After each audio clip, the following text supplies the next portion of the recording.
Hello, আসসালামু আলাইকুম। ওয়ালাইকুম আসসালাম। জি, কোথা থেকে বলছেন আপনি? আমি মৌলভীবাজার থেকে, সিলেট মৌলভীবাজার। সিলেট মৌলভীবাজার থেকে? জি জি।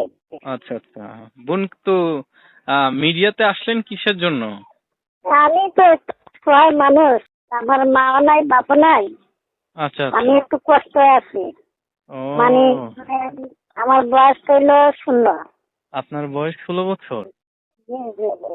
আমি আচ্ছা। মানে বহুত কষ্ট আছি। জি। মানে ধরেন বাড়িতে চাকরি করি, চাকরি করে মানে চলাফেরা করি, হুম। তাতে মানে বহুত দুঃখ কষ্ট নিয়ে আমি প্রতিবেদন আইছি। যে আচ্ছা মনের আচ্ছা। মতন মনের মতন একজন মানুষ পেলে হুম। সংসারই করতাম, সংসার করতাম, আমার দুঃখটা হয়ে যেত। যাক যাক, বুঝতে পেরেছি। প্রিয় দর্শক বৃন্দ, আপনারা এখনই শুনতে যাচ্ছেন আমাদের বোন।